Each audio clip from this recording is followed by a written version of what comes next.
Good afternoon, respected dignitaries, faculty, staff, and my dear friends.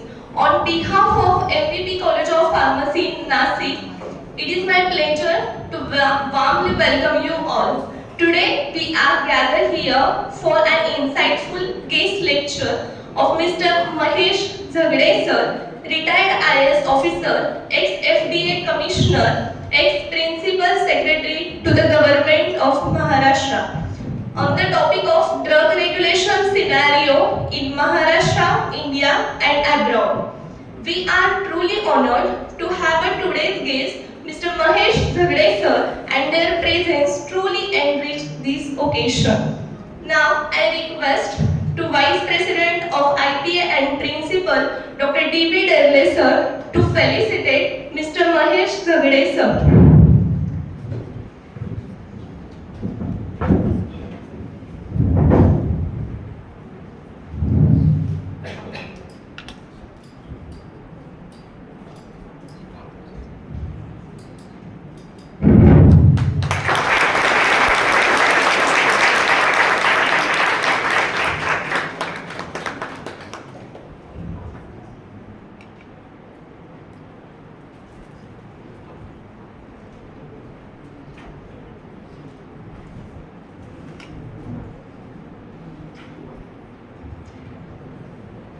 Thank you, sir.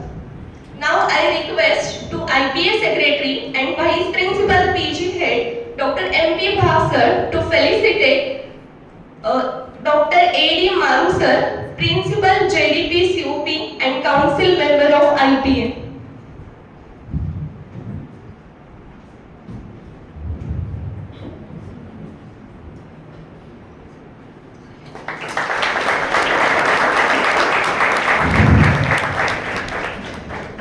Thank you, sir.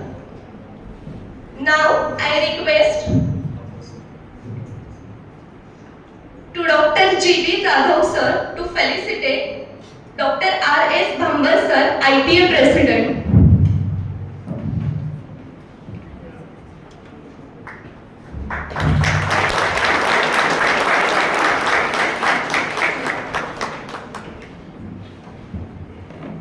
Now I request to Dr. L.A. Kavre sir to felicitate Dr. S.A. Amrutkar sir, Principal MSG and Treasurer of IPA.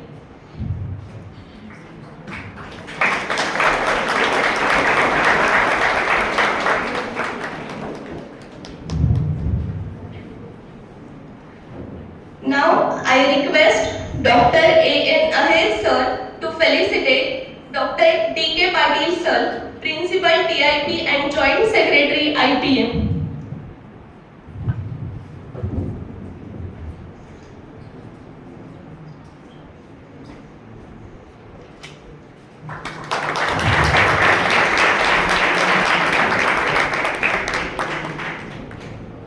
I request Dr. Jardade sir to felicitate Mr. Sachin Malegaonkar sir, Member Steering Committee, Dr. Narendra Dabholkar Vivek Vyakhanmala.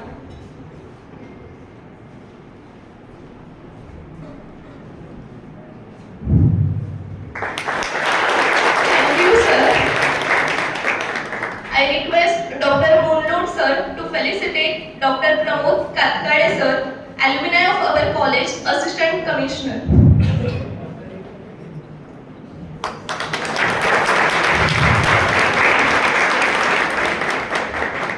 I request Dr. M.P. Bhav sir to felicitate Dr. J.Y. Nete sir, Professor of NJV College Pharmacy, Panchavati.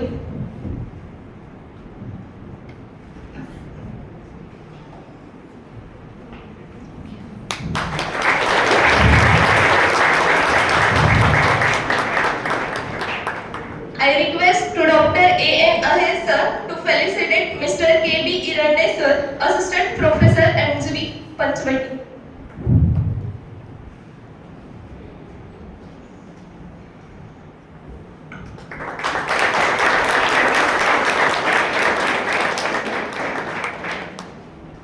I request to our Principal sir, Dr. D.B.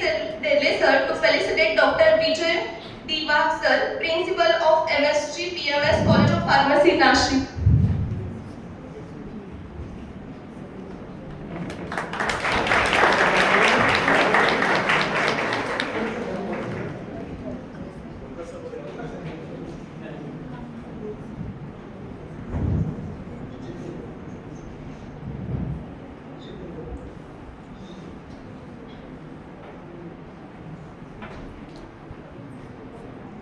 I request to Dr. G.V. Jadhav sir to felicitate Dr. Sheetal Gonkar sir.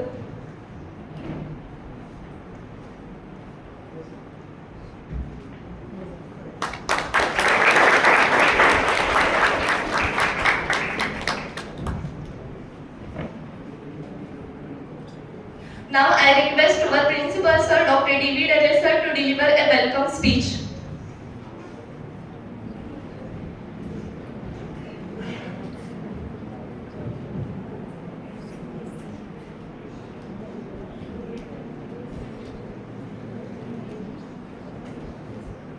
On behalf of Indian Pharmaceutical Association, Nashik local branch, and NDUP Samaj College of Pharmacy, we have organized a very special lecture on the topic drug regulation in Maharashtra, in India and abroad. And for this, we have a very prominent speaker, Honorable Mahesh Zagade Sahib. He is a retired IAS officer, ex-principal secretary to the government of Maharashtra, and ex-FDA commissioner of Maharashtra. And this is the second time he used to come in our college. I welcome again in the second time also.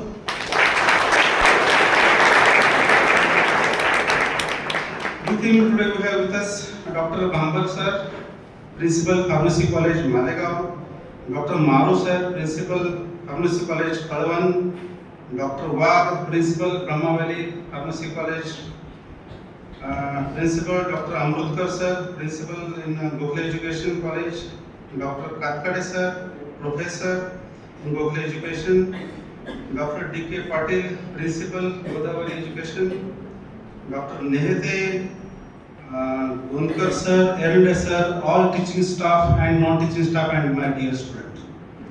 It is really great pleasure for me to here welcome a prestigious and very knowledgeable person, Honorable Mahesh Zagade sir and his team. I welcome on behalf of NDUP Samaj College of Pharmacy and IPL local branch again. Sir, our institute is one of the oldest institute, as I said in the office also, and it is established in 1914. So around 111 years are already gone, and it was started by our Karmur Babsar Thora, who was the founder president of this institute. Along with him, Karmur Kakasai Wagh, Karmur Bausai Ghire, Karmur Ranasai Murkute, Karmur Ganpat Dada More, Karmur D.R. Bhosle, and later on, Karmur Advocate Baburaj Thakre, Karmur Advocate Prithviraj Hande, and Karmur Dr. Vasan Pawar. Our institute, one of the, as I said, that it is one of the biggest institutions, and it is the second largest institution in the state of Maharashtra. We have more than 10,000 live members, and after every 5 years, the body is elected and trustee will look after these institutions. We have around more than 10,000 teaching and non-teaching staff, having more than 500 different branches, right, including your medical college, engineering college, pharmacy, architect, nursing, law college. Our medical college is one of the biggest college and more than 1,500 bed capacity. Our college, that is Pharmacy College, is established in 1982 and is only the aided institution under the University of Pune, and is affiliated to Sahibabai Phule Pune University. Our college is approved by AICTE, Pharmacy Council of India, Government of Maharashtra, and as affiliated Sahibabai Phule Pune University. In our college, we have the D Pharmacy College with 60 intake capacity, B Pharmacy 60 plus 40 intake capacity. For M Pharma, it is 63 intake, and for PhD, about 15 students have enrolled for the same. So many things are there. A special of our college is about the GPAT examinations and GPAT result. Out of 60 students every year, the GPAT students crack, more than 45 students every year crack this GPAT examination, and so many other things are there about our college. So I again welcome for this very special program, and the speaker, Dr. Mahesh Zagade sahib. Thank you very much.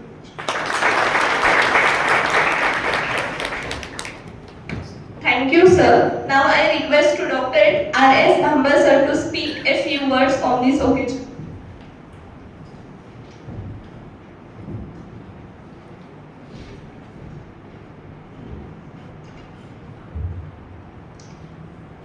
Honorable retired IAS officer Dr. Mahesh Zagade sir, principal of this college and vice president of IPA branch Dr. Dilip, treasurer of this IPA branch Dr. Sunil Amrutkar sir, Maru sir, all principals, my friend Dr. Katkade, and all my dear students. मराठीला अभिजात दर्जा मिळालेला आहे असं सगळं म्हणता येतं, पण मराठीत बोललं पाहिजे. पुणे विद्यापीठाचा कारभार हा मराठीतच असतो.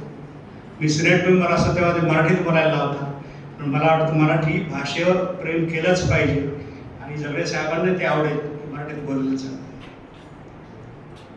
मी जेव्हा व्हाईस प्रेसिडेंट APTI 14 ते 17 या काळात होतो तेव्हा भारतभर फिरायचं, वेगवेगळ्या फार्मच्या वर्कशॉप अटेंड करायचं, इंटरनॅशनल आणि कोणत्याही राज्यात की फक्त एकच विषय राहायचं, झगडे साहेबांचं नियोजन. जेव्हा ते IAS ऑफिसर FDA चे कार्यरत होते, कमिशनर होते महाराष्ट्र, आणि त्यांनी एक नवीन जीवदान दिलं आपल्या फार्मसीच्या विद्यार्थ्यांना. कसं काय दिलं की फार्मसीची किंमत काय होती तुम्हाला माहिती आहे.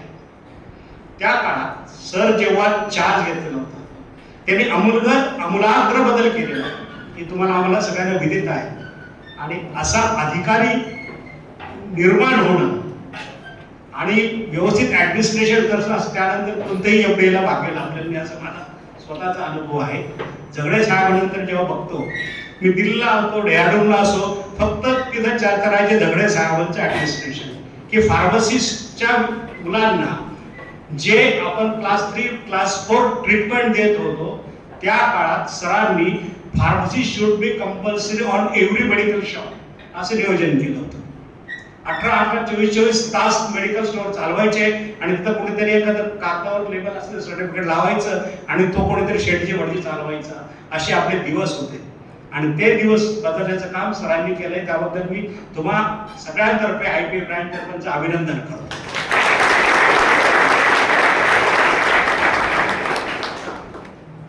सर, अजूनही तुम्ही पाहिजे होतात. आज जर आम्ही फार्मसी कॉलेजचं चित्र जर बघितलं तर अतिशय नैराश्यपूर्ण आहे. जसे गावोगावी एसटी तिथे गाव तिथे एसटी, तसं गाव तिथे फार्मसी कॉलेज झालेलं आहे आणि आमचं काउंटडाऊन इतकं सुरू झालेलं आहे की आमच्या मुलांना जॉब नाही, मुलींना जॉब नाही आणि फक्त काही करता येत म्हणून घे फार्मसीला ऍडमिशन. तिथेही दर्जा नावाचा प्रकार नावाला उरलेला आहे. जर आपल्यासारखा प्रशासकीय अधिकारी असता तर निश्चितच कंट्रोल झालेलं असतं. आम्ही आमच्या फार्मसी काउन्सिल ऑफ इंडिया बोलणार नाही, परंतु जिथं कॉलेज झालं तिथं PG दे, UG दे, PG दे, PhD सेंटर दे, आणि हे सगळं काय कारखाने चालू केलेले आहेत. त्या मुलांना जॉब नाही. सर, 15,000 आमच्या M.Com मुलगा काम करतो तेव्हा आम्हाला वैषम्य वाटतं, वाईट वाटतं. इंडस्ट्रीला लिमिटेशन आहे आणि इंडस्ट्रीमध्ये सगळं काही ॲब्सॉर्ब होत नाही. जर आपलं मार्गदर्शन मिळालं या निमित्ताने मुलांनी काय करावं, तुमचा व्याख्यान ड्रग रेग्युलेशन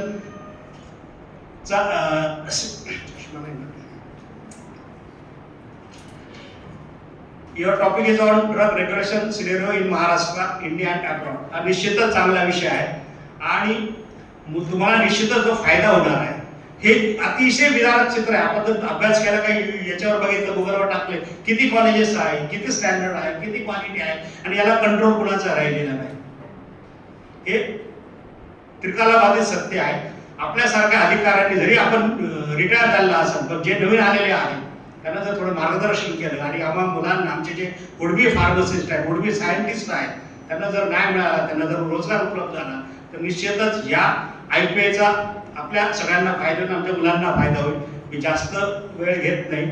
सेक्रेटरी मिलिंद वाघांचं नाव राहून गेलं, त्याबद्दल क्षमस्व. जय हिंद, जय Maharashtra.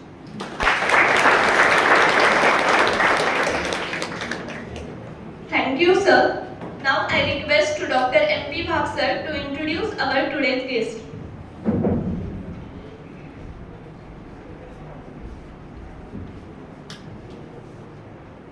The chief speaker and the chief guest for today's program, Mr. Mahesh Zagade, retired IAS officer, and who retired as Principal Secretary in Government of Maharashtra General Administration Department.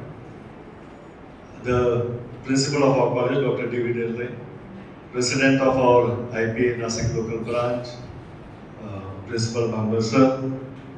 Bambar sir is again all the dignitaries on the dais who represent IPA Nashik local branch, the principals of various colleges, representative of Dr. Narendra Davokavik Vakhanmara, my teaching colleagues and my dear student. It's a pleasure to introduce Mr. Mahesh Zagade. It's always a kind of pleasure even to interact with the IAS officer. When, as an activist also, when we take delegations to the officers, we always found that there is a difference between an MPSC officer and a UPSC officer. Going through his biodata was a pleasure, especially the way he has put forth and compiled his biodata. He says that he has an enriching journey of 37 years in government and with multinational company. We all know that what IAS stands for in our society. In fact, all the bright students have an aspiration to become an IAS.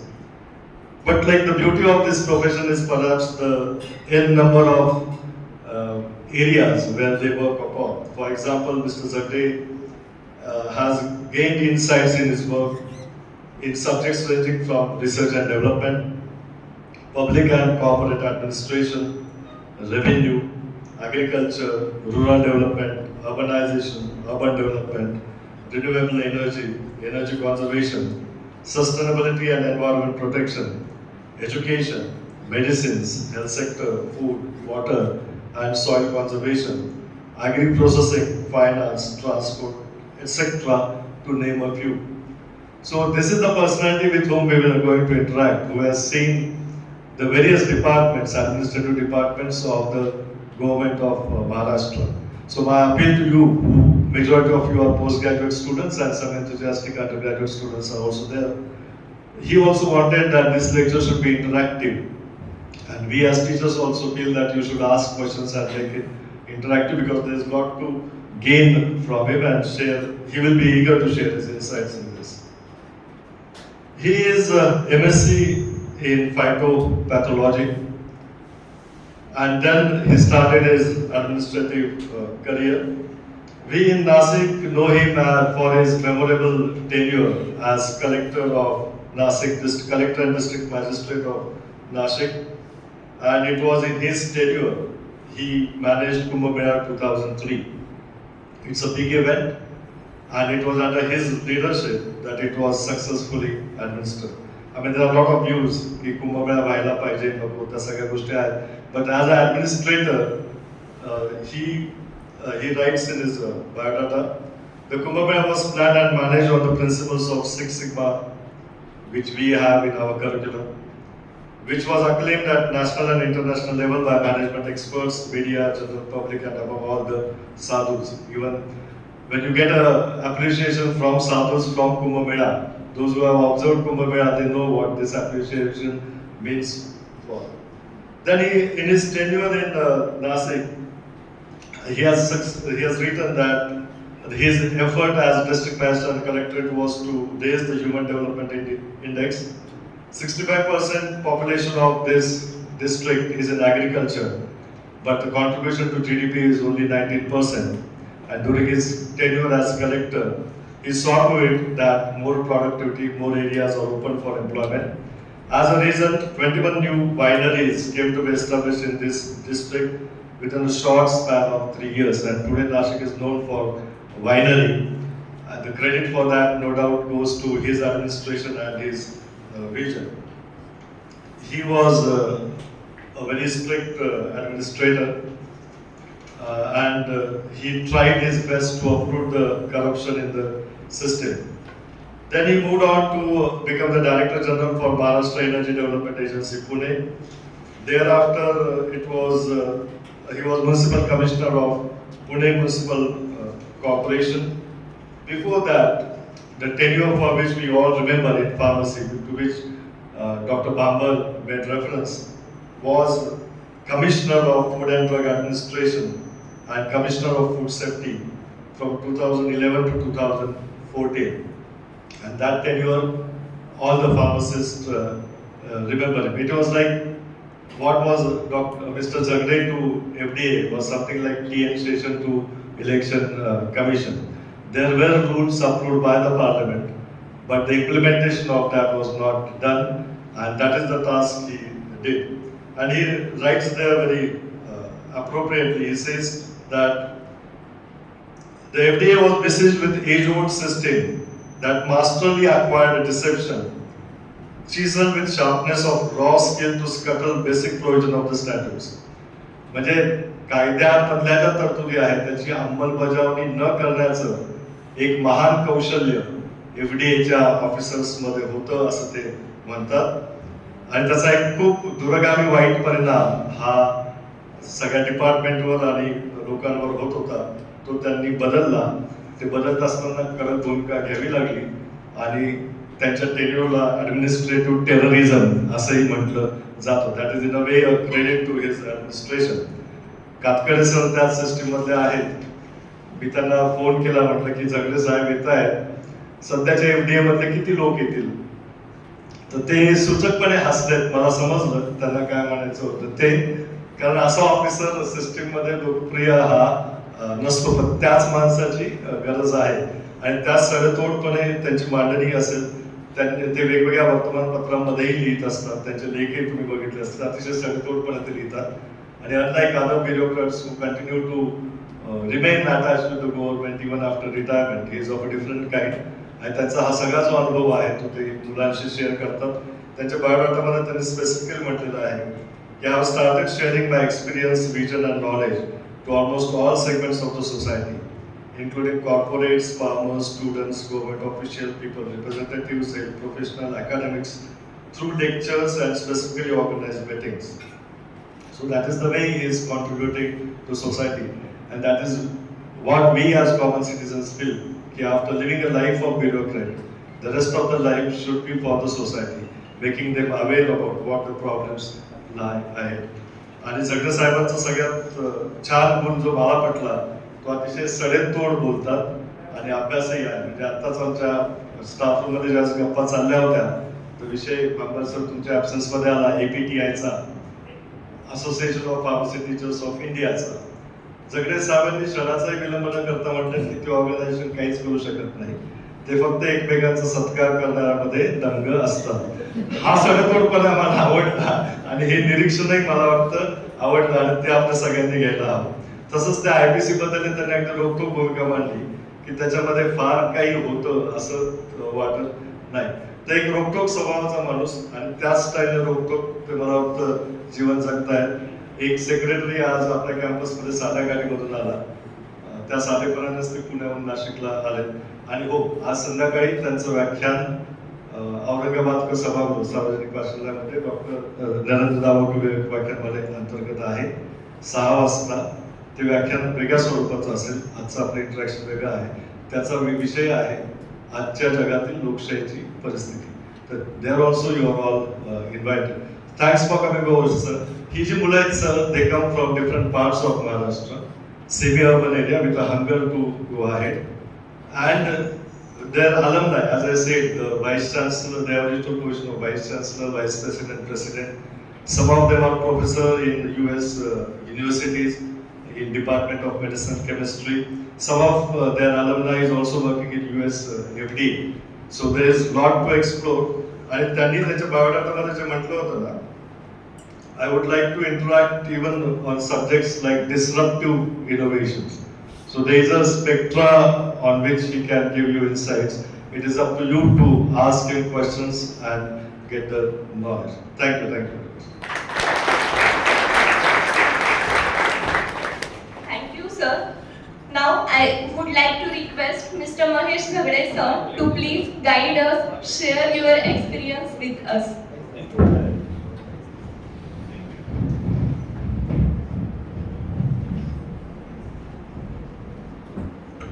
Thank you. Dr. Dele, Dr. Bamber, Dr. Wal, and all doctors, I'm the only patient on this dais. I'm not a doctor. Dr. Vaga gave an introduction which really raised the TRP, which was not necessary. And Dr. Bambar also did the same thing. I am a general common officer. I was a common officer, a common retiree. Did my tenure as it is supposed to have been done, and conducting myself the way a person should conduct himself in the society. That's all, and that's all about it. Today, I'm really happy that I'm invited here, and let me tell you, I do not know, but I'm many times referred that I belong to Nashik. I have nothing here, no relatives, no property, no house. But whenever I go anywhere, you are from Nashik, no? So, but that is the affinity and an affection that this place has given me. So I feel at home, even though I do not have home here. So I must extend my thanks and thank all those organizers, Dr. Malegaonkar. I think he's a doctor. You are not a doctor. You are like me. For opportunity to come home, supposedly home, so I feel the warmth in you and I draw inspiration from you people. The topic given to me is about the current scenario of drug regulation in Maharashtra, India and international what it is. But I don't think I will be doing justice in speaking on this topic after looking at you, after looking at hearing the my previous speakers on the dais. I must give more time to you for interaction. You do not get such an old person like me to interact with you very often. So I give this opportunity that you may have some questions, anything on government, not restricted to just drugs and like food. You can ask any questions, of course, except spirituality. I am not good at spirituality. I don't know anything about it. 4 years of my stay in Nashik did not convert me into a spiritual person, although this is a spiritual district. And having conducted Kumbh Mela also did nothing to me to convert me into spirituality. So, that about. Let me begin with one disclaimer. I am not going to speak on the classical or legal part of the regulation, drug regulation per se, but the regulation from the perspective of patient. You have drug regulation for the examinations, drug regulations for the regulators, and drug regulation for the manufacturers, drug regulation for the academics. That's all like classical regulation. But there has to be somebody who can speak from the perspective of a patient. And therefore, I am taking this opportunity to speak before you as a perspective that is felt by the patient. And I think you can think over this and could change something in this field if possible in the future. I do not know how many of you know that ethylene glycol and diethylene has caused some deaths in Gambia recently. 2 years ago, 66 children died in Gambia because of diethylene glycol, which is not supposed to be used in medicines. My chemistry is not good. I am a biology person, so forgive me for if I am mentioning the names wrong, chemical names wrong. But this was not the first instance of deaths because of the mixture of diethylene glycol and the cough syrup in Gambia. And of course, we washed hands in India. No, our regulations are very good, robust, and all that, and nothing could have gone wrong. Then how did the deaths happen? If our regulations are good, if the manufacturing practices are good, why did 66 precious lives were lost in Africa, whichever is the country it is? But this was not the first instance. In 1938 or thereabout, similar deaths had happened in USA because of, again, admixture of diethylene glycol, all of you know. And then because of that, then the Drug and Cosmetic Act of the USA came into being. So from 1938 till say 2021, 22, we had developed and we have developed very robust regulatory mechanism in the US, internationally, all the countries, in India, still the deaths are happening. Then where is the regulation then? If the laws were designed, they are amended from time to time as the time changes to take care of the patient, but it's not taking care of patient then.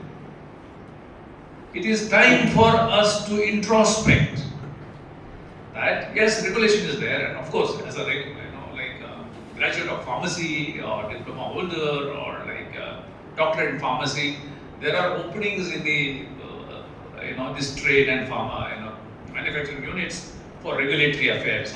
Some posts are there, and we get salary. But then, if the regulations are there and if they are not implemented, then what happens? They are useless. And drawing from the inspiration from the Drug and Cosmetic Act of the USA, most of the countries, they devised and enacted similar acts across the world. And of course, India's act also came into being, Drugs and Cosmetic Act, all of you know, in 1940. And Dr. Derley would be happy to know that your history and Drug and Cosmetic history was said, MVP's history, it also established from 1940, isn't it? 1980?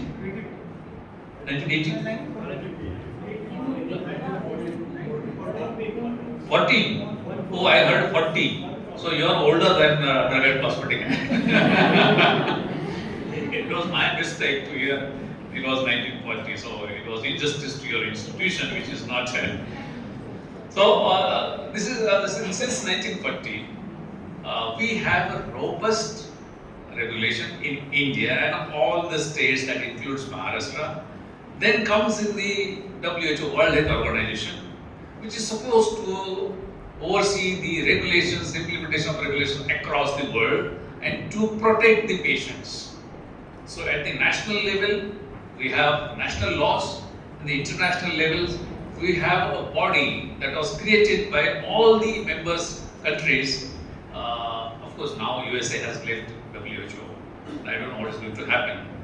But all the member countries, they created one framework of regulations to see that the patients of the world are going to be protected, their lives will be protected.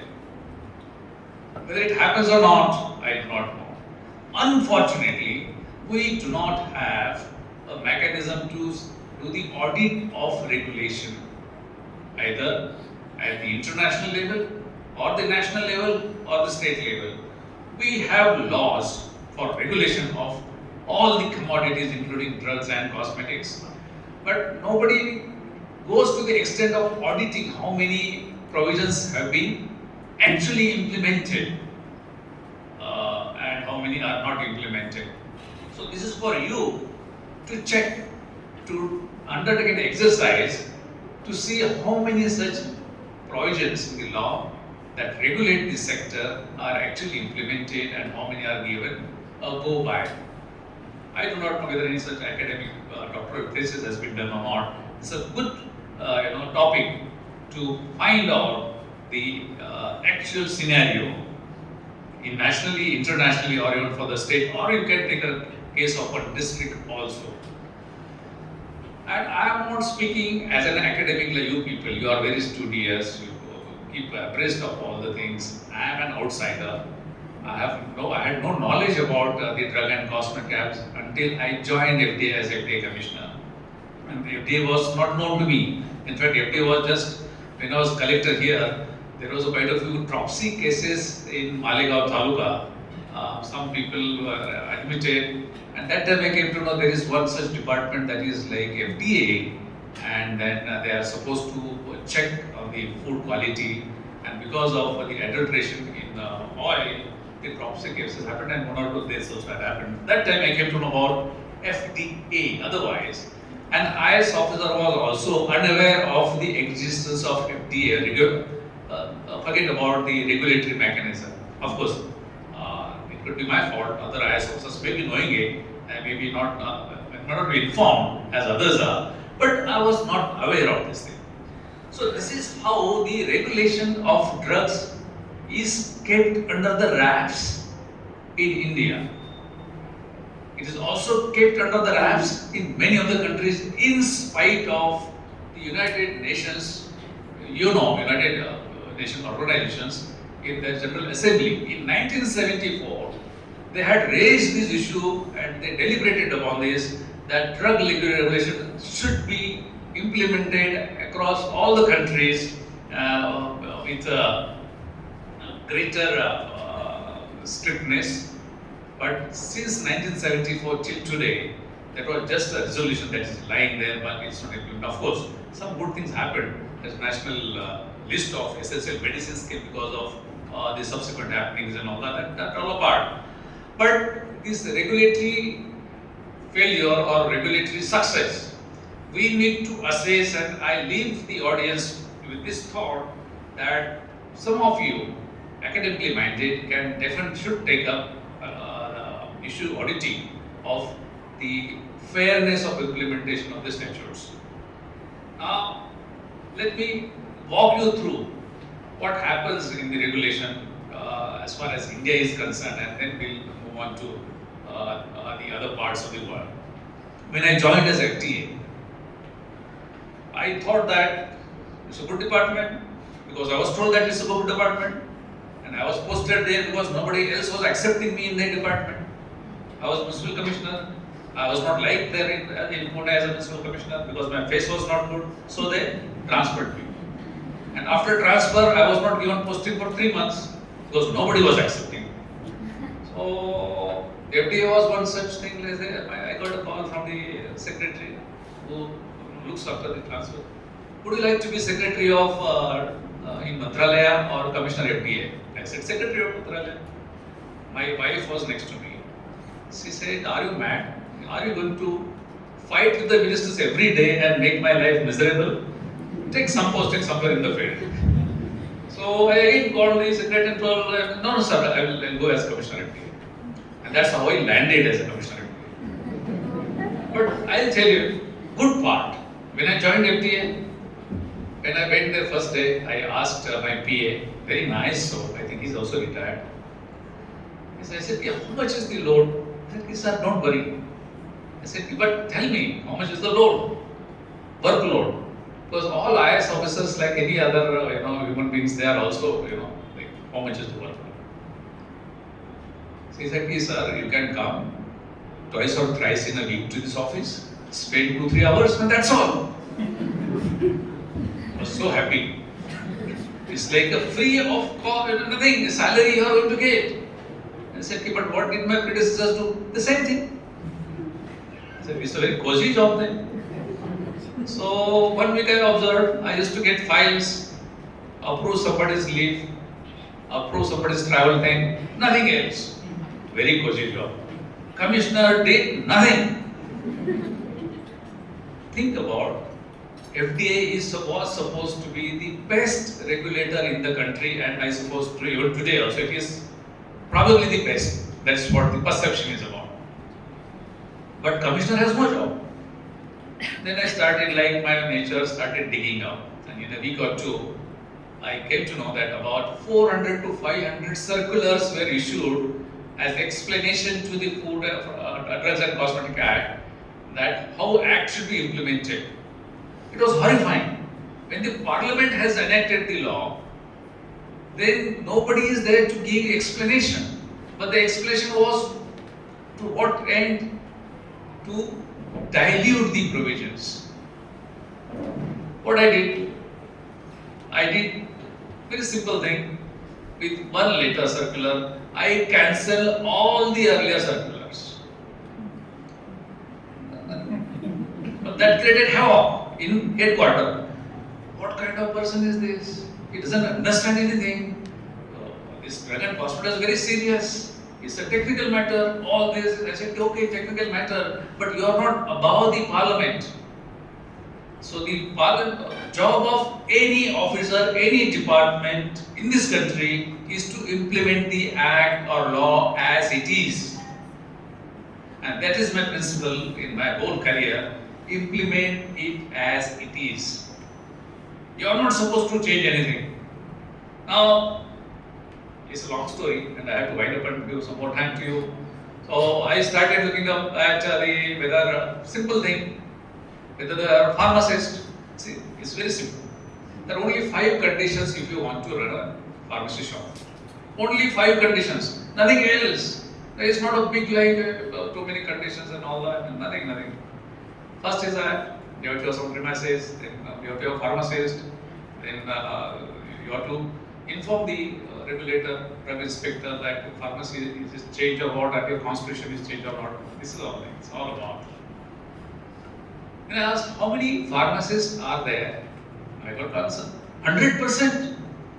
I was very happy that Maharashtra has got that time about 55,000 or so shops, and everybody was having a pharmacist. I was very happy.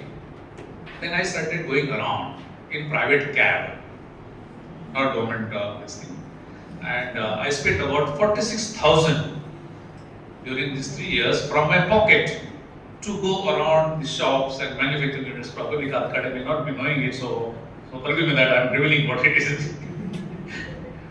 And I, to my, surprise, horror, that many shops there were no pharmacist. License was there. Then I asked, what is this? Like, where is the pharmacist? I need some counseling. And they looked at me like, is a man coming from Mars or Jupiter or whatever? Why do you need a counseling? So they said, no, it's there. It's gone out for somewhere. This or this. Then I got hold of 2 MBA students. They have assignments from Thane district and told them, okay, you go around and find out how many shops actually have pharmacists. Then I came to know there was a system of renting out your license.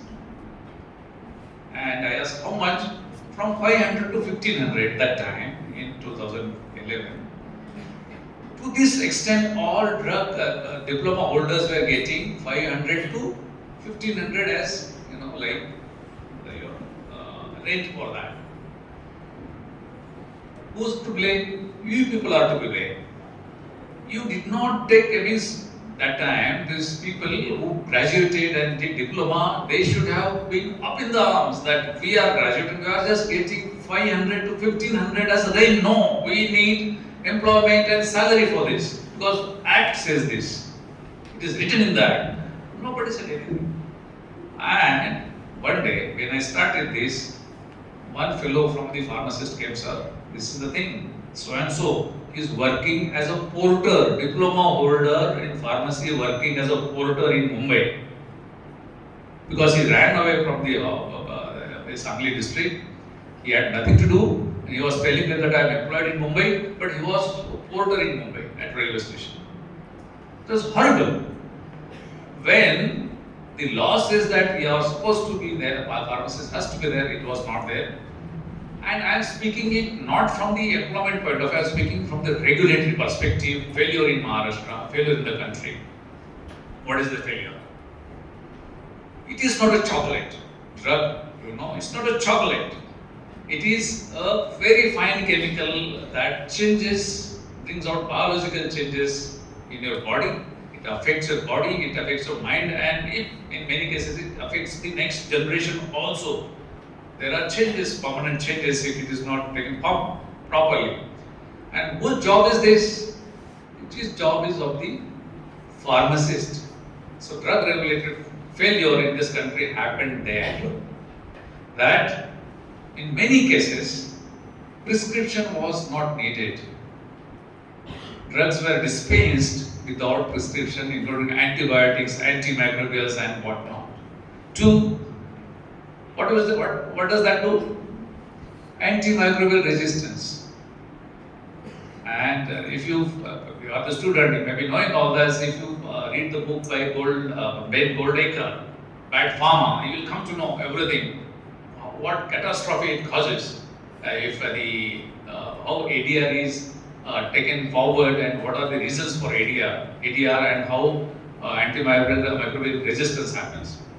Of course, there is one monograph of WHO also on this. You must have read that how antibiotics started developing from your penicillin, then it plateaued in 1962, and from 1987 there is scarcity of discovery of new molecules in antibiotics, and therefore it is necessary to protect the existing molecules and not to allow resistance to get developed in human body. But that's not happening, and this is the major drug failure in this country, that AMR, antimicrobial resistance, is happening because of the failure of pharmacists. That's your clan, you people.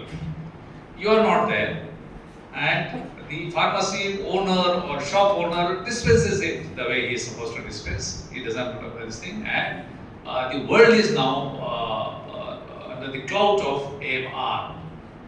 You must read the AMR reports. Many such molecules are have become redundant, useless.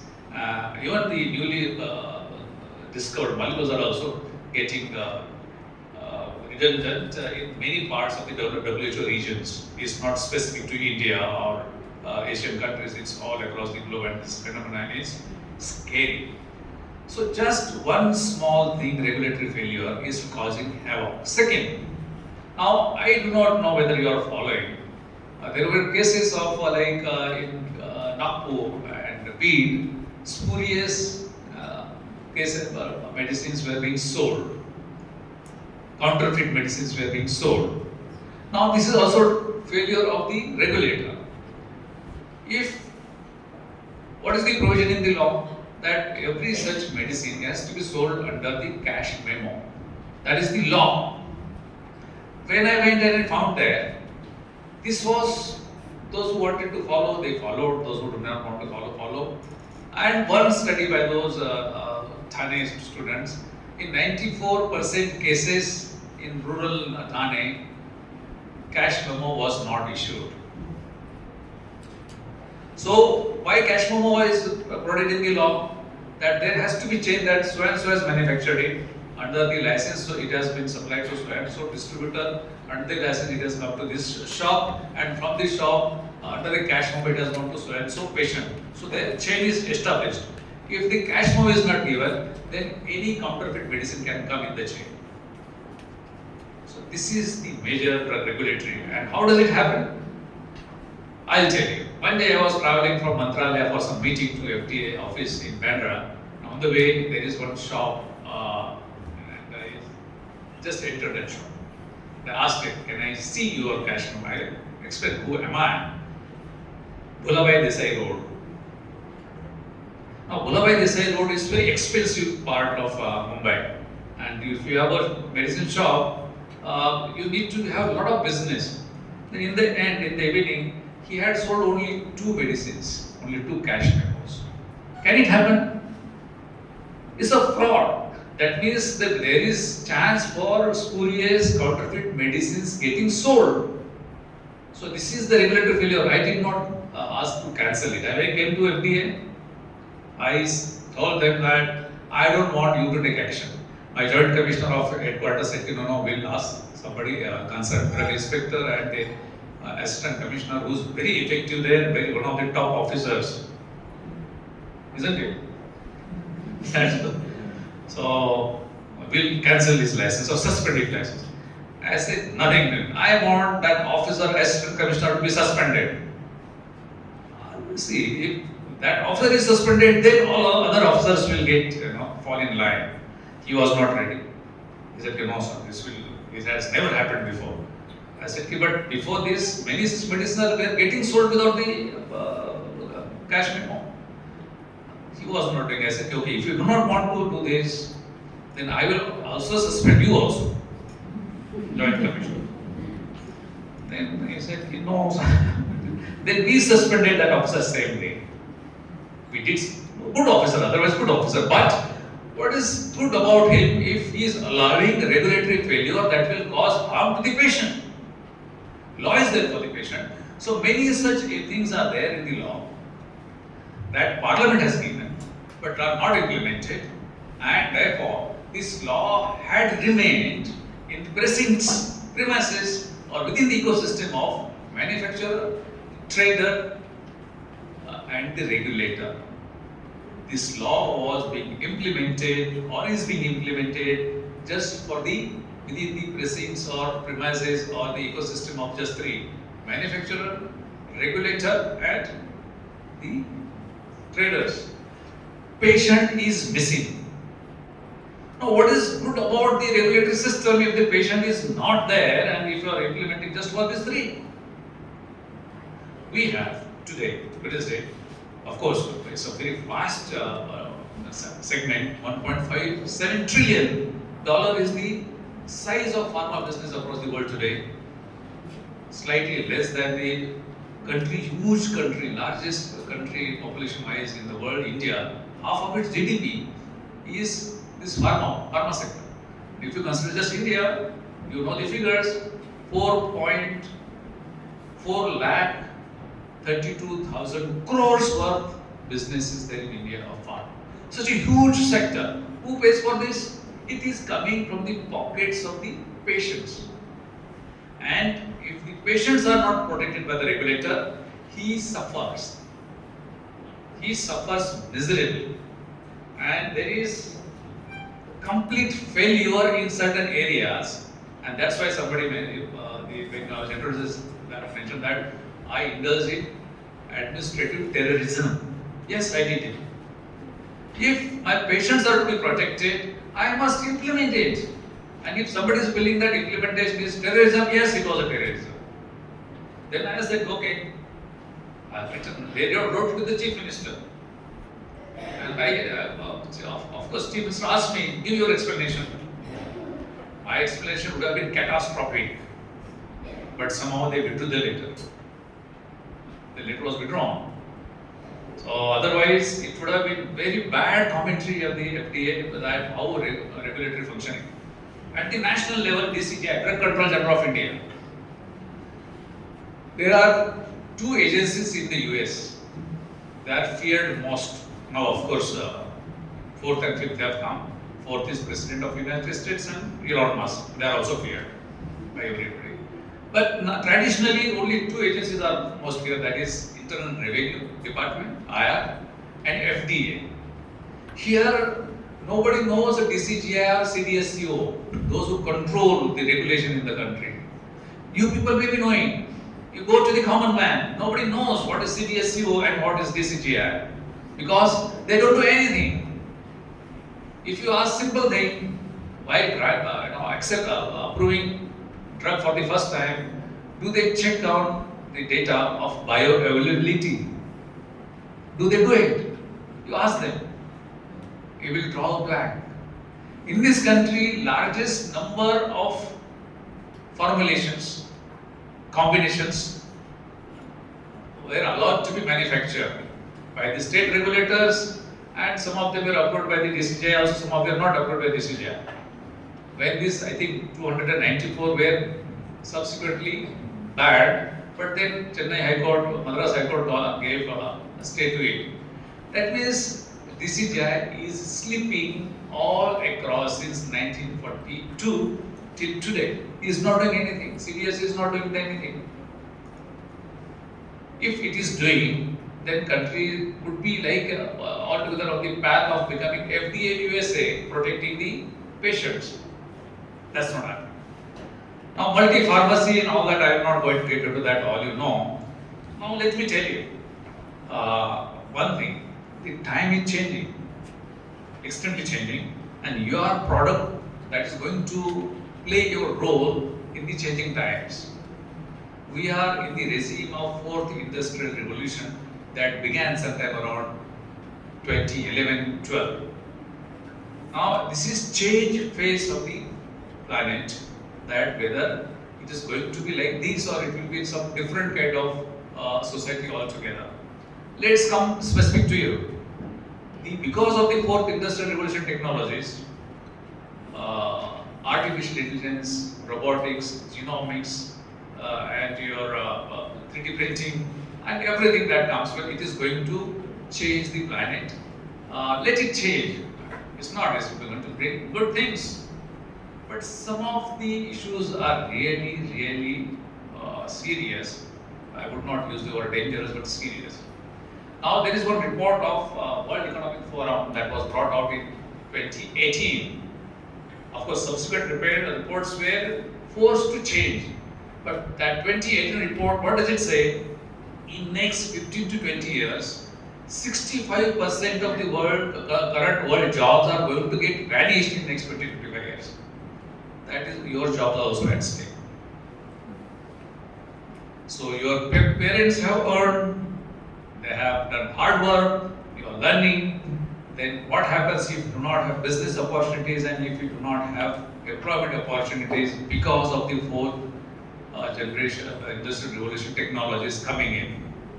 So you need to be awakened, and add to that the new students coming out of the large number of colleges that are coming up and bringing out the masses of unemployed pharmacists. So you need to pull up your socks. There is opportunity. You must force your academics, your colleges, PCI, and everybody, your representatives, your MPs, that align your syllabus with the world-class syllabus. In Western world, the population is aging. In Japan, population is aging. They have humongous number of opportunities for pharmacists there. But we are not harnessing, we are not leveraging the opportunities because of the lacunae in the syllabi. You must put up pressure that 2 years, 3 years, 4 years, whatever you are learning, you should learn what is the best in the world so that you can get employment or the business opportunities there, not yet here. But that is not happening because you people are sleeping. Okay, chalta hai, we'll get degree or diploma and then it's okay. Let's find out. We'll get married if there's a girl, then my husband will see whatever is to be married. No, come out of that slumber.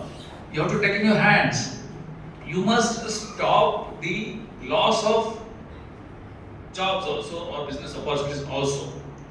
See, all the entire world is not for the business people or those who have got money, because they are going to use automation. So you must tell the governments through your representatives that stop the use of technologies which are going to bring down the jobs. Like say for example, this 32,000 crores of business comes from the about 8 to 9 lakh of shops in the country, medical shops. Maybe 50% of it, some of it must be going through hospitals or government medicine, but at least 50% of it is a huge business. Now, these 8-9 lakh shops in the country, there are two entities. One is owner, pharmacist, if it is kept. That means about, say, 8 to 9 lakh families. 16 lakh families, and 16 lakh families means 4 persons in each family. You calculate, and that much population is sustained by sale of medicine in this country. Because of 16% profit under law is guaranteed. Do you know any product or service that gives guarantee for the profit? Farmers, the whole day, night, heat, dust, rain, he toils in the field. His product is guaranteed, price is guaranteed? No. But this is the only product. Drug is the only product. Retailing is the only where the 16% profit is guaranteed. Is it still 16 or down or 16? Is the only thing. So for you people to leverage 16% from the 4,32,000 crores of rupees profit, 16% profit to you. But if the government is going to allow online pharmacies, these 9 lakh shops are going to go out of business. Good technology. Online is nice. Good. Looks good. But it is going to create embarrassing kind of economic upheaval in this community, and therefore you people must wake up. If some such service is coming, I think officially it does not come. To a certain extent, very small way, I am also responsible for this. Today, whatever online is happening is illegal.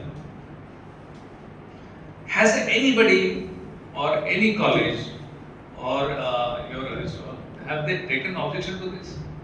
Online is illegal. Why FDA commissioner should not be suspended?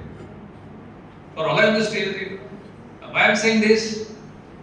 When there used to be like delegation coming to me, I used to tell them that okay, you ask my suspension so that I can act more stronger. So you have to put pressure that stop this nonsense of online pharmacy. Rules are made, but they are not implemented so far. But once they are implemented, then one by one, all these neighborhood shops will go and your business and your colleagues in diploma, they will also have more jobs. Now, if the automation comes in, take one example. Now, with this Cas9 technology, all of you are aware, is added with artificial intelligence and other technologies. Would you require any laboratory to have drug discovery? Would you require? The kind of molecular discovery sometimes used to take 10 years, 15 years, now 6 years, 7 years. It will require only a few weeks with all these technologies. So drug discovery, development, marketing will become very, very fast. People will not be required. Labs will not be required. Lab attendants will not be required. Chemists will not be required. It will be only the technocrats who will be ruling. Of course, to certain extent they will require, but majority will be the technicians and the machines themselves. So they are also able to lose. So you have to have this is what is going to happen. And last point I'm going to tell you is that in future the drugs are going to get redundant altogether.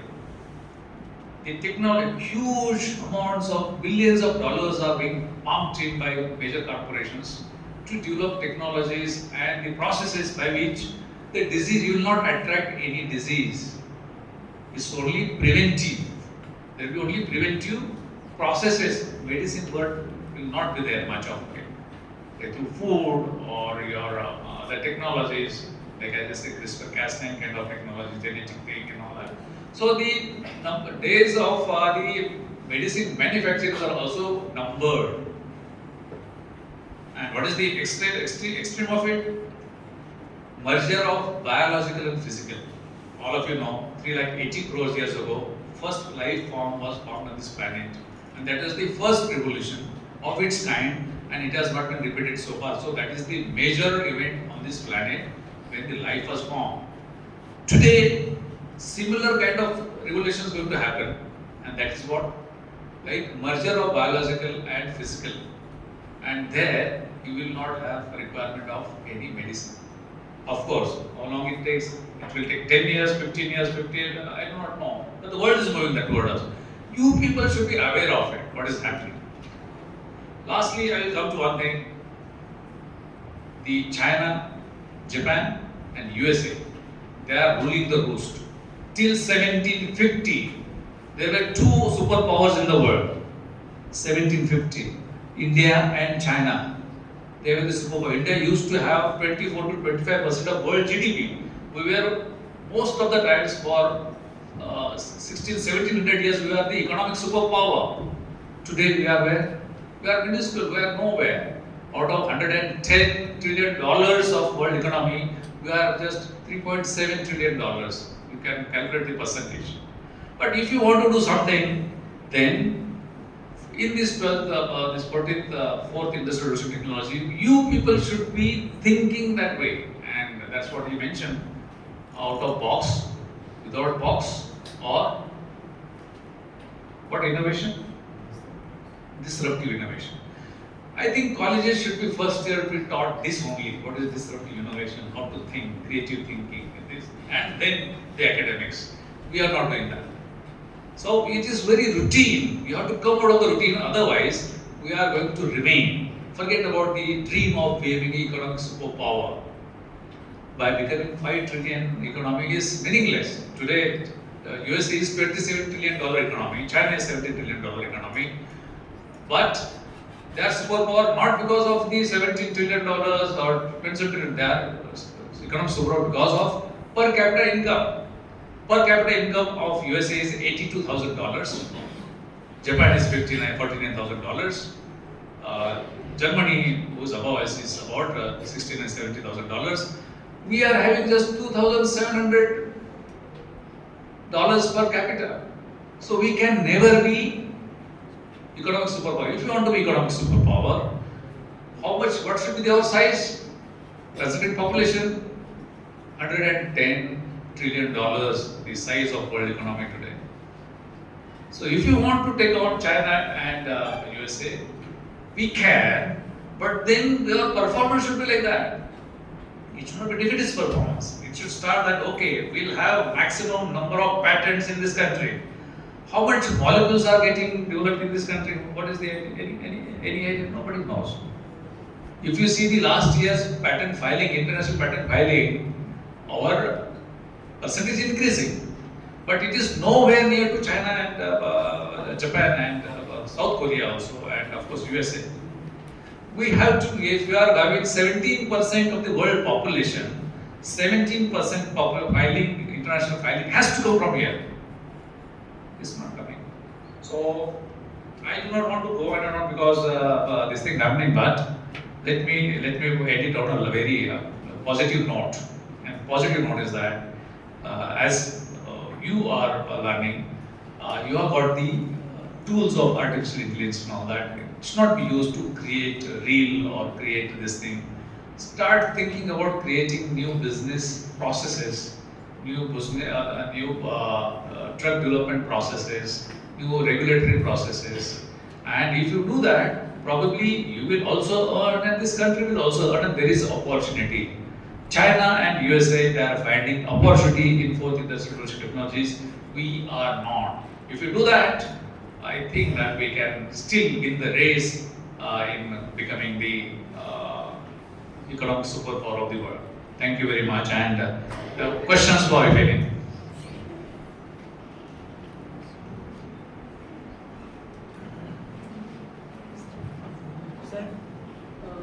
Currently जो overall global scenario आहे की trade war सुरू झालेली between USA आणि China, जे tariffs वगैरे लावले जात आहेत, तर त्याचा फार्मास्युटिकल इंडस्ट्रीवरती ॲज वेल एज अदर सेक्टर्सवरती कसा इम्पॅक्ट होईल? याचं असं आहे की मराठीत तो पक्षांना चालेल का? ही आज ask me Marathi so I will or should I go in English? Okay. फार चांगला प्रश्न आहे. ट्रेड वॉर सुरू झालेला आहे. आता ट्रेड वॉर सुरू कशामुळे झालेला आहे की वीक पॉलिटिकल पर्सनॅलिटीज, जगामध्ये स्ट्रॉंग पॉलिटिकल पर्सनॅलिटीज राहिलेली नाही. हे सगळे कोणी टेक ओव्हर केलेलं आहे की तुमच्या स्ट्रॉंग तुमचे जे मॅन्युफॅक्चरर्स आहेत त्यांनी हे सगळं केलेलं आहे. Not just pharmaceutical but all over. आणि हे काही वैचारिक लोक नाही, हे विचारी नाही आहेत, ते फार शॉर्ट असं थिंकिंग करतात. याच्यासाठी असं होऊ नये म्हणून फार विचारपूर्वक वर्ल्ड ट्रेड ऑर्गनायझेशन नावाची एक इंटरनॅशनल बॉडी तयार केली होती. आणि असे टॅरिफ वॉर्स, ट्रेड वॉर्स होऊ नये. आणि जर तुम्हाला काही बोलायचं असेल तर तुम्ही तिथे जाऊन त्यांच्यासमोर तुमचे वकील लावून ते करा. आणि ते तसं व्हायचं. एका प्रॉडक्टमध्ये महाराष्ट्राच्या बाबतीमध्ये काही डेटा मी कलेक्ट करून दिलेला होता. असं आय एक्झॅक्टली नो की असं होत होतं की युएसएला वाटलं की नाही या प्रॉडक्टवरती आम्ही जास्त टॅरिफ वाढवू चायनामधून येणाऱ्या, आणि मग इंडियामधून येणारे एवढे टॅरिफ वाढवू नाही, त्यांना वाढवता येत नव्हते. त्यांना वर्ल्ड ट्रेड ऑर्गनायझेशनकडे जावं लागत होतं. आजही त्याची परिस्थिती आहे. पण आता हम करे सो कायदा असं जर तुमच्या ट्रम्पने ठरवलं आणि इलॉन मस्कची त्याला साथ असेल आणि बाकी त्यांचे जे मनी बॅग असेल साथ असेल, the world has come to a level that it's going to be very serious thing as far as the jobs and the trade is concerned. But this will not last. They will also realize it cannot be done. If entire world comes to one, comes together, and if USA becomes an island, economic island, they will not sustain. का sustain होणार नाहीये? त्यांचं सगळ्यात जास्त date, त्यांचं जरी economy $27 trillion असली तरी त्यांच्यावरती $36 ट्रिलियन कर्ज आहे. आणि ते मेजर कुठून येतं? जपान आणि चायनावरून येतं. त्यामुळे ट्रेड वॉर ठीक आहे, त्याच्यावरती निवडून आले, काही दिवस ते चालेल. पण मला वाटतं की हे ट्रेड वॉरचं हे भूत आहे ते काय फार दिवस चालेल असं मला वाटत नाही. परवाच जे नवीन प्राईम मिनिस्टर आले कॅनडाचे, त्यांनी सांगितलं की ठीक आहे, तुम्हाला आमच्यावरती इक्वलायझर टॅरिफ करायचं असेल तर आम्ही आमची इलेक्ट्रिसिटी तुमच्याकडे पडतो. युएसए कॅनेडियन इलेक्ट्रिसिटी बऱ्यापैकी हे करतात. त्यामुळे असं सुरू होणार. आणि तुमच्या फार्माच्या प्रॉडक्टच्या बाबतीमध्ये मेजर जे पॅटर्न्स आहेत ते युएसएचे पॅटर्न्स आहेत. आता त्याच्यामध्ये आणखी एक गोष्ट अशी आहे की काही देशांना जे डेव्हलपिंग इकॉनॉमीज आहेत जसं बांगलादेश आहे त्यांना पॅटर्नची गरज नाही आहे, पाळण्याची गरज नाही आहे. मग या सगळ्या डेव्हलपिंग कंट्रीज ठरवलं की ठीक आहे आम्ही तुमच्याकडे येणार नाही, आम्ही इथे मॅन्युफॅक्चर करायला सुरुवात करू. आम्ही लॉ तर काही व्हायलेट करत नाही, इंटरनॅशनल लॉ. आम्ही इकडे सुरू केलं तर त्यांना काहीच रॉयल्टी जाणार नाही. मग आता फार्मास्युटिकल कंपन्यांच्या प्रेशर आणतील गव्हर्नमेंटवरती तिथल्या की तुम्ही हे थांबवा, कारण आमचं हे मॅन्युफॅक्चर आम्ही पॅटर्न केलं, एवढं इन्व्हेस्टमेंट केलेली आहे ड्रग डिस्कवरीवरती याच्यावरती, आणि आता जर तिथे त्यांनी सुरू केलं मॅन्युफॅक्चरिंग विदाउट पॅटर्न्स इन डेव्हलपिंग कंट्रीज, डेव्हलपिंग म्हणजे काही आयडेंटिफाय केलं, पण त्याचा पूर्ण बिझनेस आहे. त्यामुळे सध्याची फेज आहे ही फेज कॅओटिक आहे. मला वाटतं की फार दिवस ट्रम्प आणि एलॉन मस्क यांनी जे केलेलं आहे ते फार दिवस चालेल असं नाही. त्यामुळे फार काही मला वाटतं की जास्त काही घाबरण्याचं कारण नाही.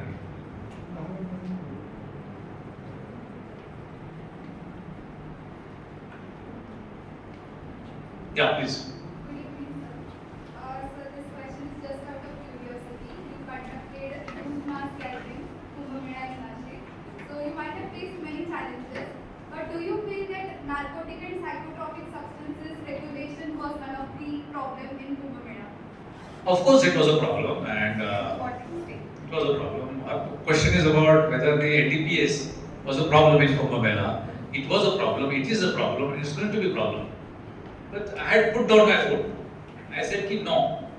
Before my tenure, there was a Kumbh in 12 years ago at that time.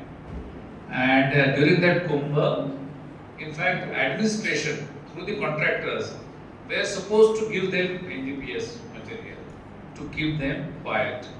I said this time this is not going to happen. One very sad incident had happened. I had to intervene and we tried to control it. But I would not like to tell you that what happens within Akhada premises there. So many such things do happen. And then there are two ways of looking at it. You turn your blind eye to them and then you again go and take action. If you take action, then it results in chaotic thing. As long as it remains within them, it's okay, but that's also not good. But if it comes out in the with the other attendees of Mela, then it is serious. We did that. It would not come out of the premises of Akhadas. It remained within, but it was drastically reduced. And I hope last Kumbh also this was maintained. The public use of NDPS was minimal. At least it was not in the public. Excuse me, sir. Can you cite one example of FDA law which interprets differently at Maharashtra level, India level, and international level? Or any one case you can cite? Example? Generally, I will tell you, if you take the case of Schedule M for manufacturing, it is safe for us. But Schedule M for this manufacturing process is different for USA. And WHO has got different processes for that. It's called WHO GMP. So there are differences. My point is that why not USA's regulations, which are by far the best? WHO should not adopt and make it mandatory for all the countries. So there will be uniformity. Their mandatory, it goes to the level that if a drug inspector goes for inspection of a factory for manufacturing processes, he has to carry 2 bottles of water with him. He is not supposed to take a bottle of water from them also. It is so stringent. It is mentioned in the manual. So there is one big flaw that I am looking at it. Secondly, the kind of flaw is about the generics. Now generics, there is no word generics in the Drug and Cosmetic Act. But what is generic? Off patent. Now, off-patent medicine and patented medicine, they are manufactured under the same Schedule M, all same qualities. But when you say that the generics are off-patent, they are not good. Who's responsible? It is the regulatory authorities they are responsible. Now, you will be surprised to know that 40% generics used in USA go from India. 50% of all the medicines from of UK go from India. So generics, They cannot work here, they do not work here, work on the white scheme. That's wrong. No? So here we need to have this kind of this regulation, the checking of generics there in US is very robust. In this country, the checking of medicine is not as robust, so this is the difference. There are many such things. Schedule A is now revised since 2003. This is as per the guidelines of WHO. I'm talking about USA. USA is lot better. It's huge manual. It's huge manual. Any difference between Maharashtra FDA law and India FDA law? Like There is a single law. There is a everything is manufactured in Maharashtra and in Assam. Do you find any such a law which is interpreting differently at this? I'll tell you, it's a regulatory failure at the national level. See, the law is same for Government of India, law is same for Assam, law is same for Maharashtra, for that matter, anybody. Law is the same. It's a parliamentary law. Now, even if it's a parliamentary law, it has to have uniform implementation across the country. Whatever happens in Assam has to happen in Maharashtra and vice versa. Whose responsibility is this? To secure the proper implementation, it is the Government of India, Secretary Health. There is special provision in the law, section 33P, that says that Government of India can give direction. It has got residual power of giving direction. If they find that the law is not implemented properly in Assam, for example, in manufacturing, then they have to give direction that why you have failed. But unfortunately, and unfortunate for the patient, from 1940 till today, not a single directive under section 33P has come from Government of India. So it is the major failure of Government of India for last how many years now. So it is like the regulatory failure. And I am not telling this. I used to tell this in the meeting of DCGI. You are not doing this. So they never liked my presence in the meetings.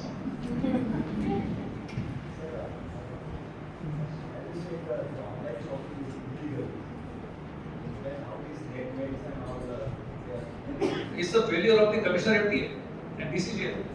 See, during my tenure, I'll tell you, during my tenure, it was nothing, but small, it had started. I used to buy online medicine as a Commissioner FDA. And when the person used to come for delivery, I used to tell my joint commissioners there and the headquarters, this is the one. And it was difficult to catch the real product. They used to catch. They are still, the FIRs are still filed at headquarters. So you have to do that, you have to be proactive. Now law is there that is illegal. So it is the regulatory failure. If this red made and whatever you say, it is a regulatory failure. What is going to happen? This country is very poor. Like today, if 60 lakh people are surviving on the 9 lakh shops because of the metal. But there are 4 or 5 poor people. Those who do not have money to buy food also. Who are these? These are the online sharks. They want to control all the business. All the profit that is coming from these 4 lakh 32,000 crores to themselves because they don't have money for food. They're starved. So that's how it is happening. So can India be called safe under the FDA regulation now? Can India be called safe under FDA regulation in current situation? Safe. Not safe. One word, not safe. See, take the case of Avio. Avio is to supply opioid drugs to Ghana and some other countries in East Africa. And we allowed it. That means it was getting manufactured in Palghar. His headquarters is in Mumbai. He's telling to the BBC reporter that I am doing it. Now, then it is discovered and then action started. How many such illegal things are happening? How many? We do not know. See, I'll tell you, it's very serious. There are, like, say, online drugs that get marketed, not just India, but it is the international cartel online. If somebody is sitting there in New York, he needs some medicine, which is prescription medicine, but his doctor is not giving him that prescription medicine. maybe for sexual potency or what. There are many such things. So what he does, he goes to a website, which is a very spurious website. He gives money in dollars and he says, give me this medicine. This medicine goes from India by post, and it is done. So in that medicine, whether it is opioid or morphine or cocaine, what is there, nobody knows. So person sitting in India also, if I am not getting prescription for such kind of drugs, I may go on this website and buy it. So I can get anything in India. So that is the failure. Then you will say that what did you do? You are telling now. Yes, I busted this racket in the country. Of course, it led to too many chaotic situations. In fact, Interpol, every March, April, May, now it is May and June, they have Operation Pangea to stop all these websites. India was not party to it. We in India did it for the first time during my tenure, that we stopped all this kind of trade. At 4 airports, these packets go outside the country. We stopped at that. It created a lot of ruckus because it's a huge money. It's not just the medicine going, it is also money laundering. Like we are buying $100 worth of medicine from India, you send there like $10, $90 are paid in somebody's account there, and here in India you get cash for the supplier. So it's money laundering also. And of course, on record, this I have put it on record. This story was carried by New York Times at that time, that this is how it is happening. So, not very safe. How should the FDA regulate the AI-driven drug discovery? Nowadays, AI is involved in the drug discovery process. So how should FDA regulate this AI interaction in the drug discovery? We should not restrict. Why should we restrict? It should be allowed. In fact, it should be allowed. But only thing is that the jobs should not be lost. Whatever the profit is coming there, that profit, so many jobs are there. For even laboratory, one lab is there by Merck or whatever is the company. There are 100 people are working there. And now we are also using these drug AI and all other developed technology. There are many such developed technologies for drug discoveries. They have reduced the time lag also for this. So they can have a regulation, employment regulation, that you will not cut down on your jobs now also or in the future also, because they are going to save on the profit. Today you are spending about for one molecule for 5 years, 10 years, 15 years. Now the time has shrunk to a few weeks or a month. Now it is huge saving. That saving can be apportioned for maintenance of same employment. So, but there has to be thinking in the government at the policy level, not just in FDA. It has to be the national level policy. Today, if you read the International Labour Organization report, it says that 42% of Indian graduates are unemployed. What policy do we have? How many graduates in pharma are unemployed? Do you know any idea? Nobody knows, because we don't bother about the numbers. See, because of ADR, adverse drug reaction, if you go to the website of CDS, Atlanta, Center for Drug Disease Control and Prevention, if you go to the website, more than 1 lakh people die in USA because of non-ambulatory care because of adverse drug reaction. How many such deaths are happening in this country? We do not know. So we are not good at number.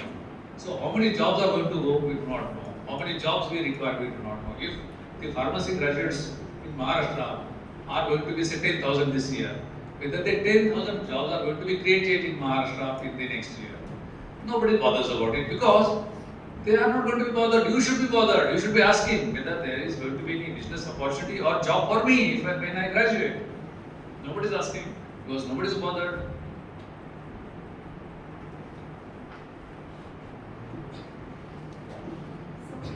Sir, what are the differences between Indian drug approval process and US FDA drug approval process? What are the differences between Indian drug approval process and US FDA drug approval process? See, one thing you must accept that all across the world, including USA and India, there is no process to check whether it works or it doesn't work. They do not have laboratories of their own.